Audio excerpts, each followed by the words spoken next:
In today's video, I'm gonna be showing you how to get VPN on your iPhone.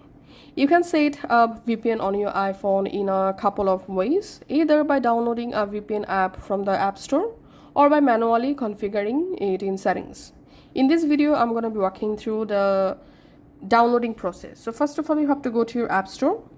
In App Store, you have to search for secure or trusted VPN like NordVPN. So the NordVPN is one of the most trusted VPN. You can just easily install the NordVPN to use. And our second VPN name is ExpressVPN. You can easily find the ExpressVPN on your App Store. So just go ahead and install the VPN to use. And our next VPN is ProtonVPN. So this one also, the secure VPN, you can easily use, and this is a free VPN. And our last VPN name is Surfshark VPN.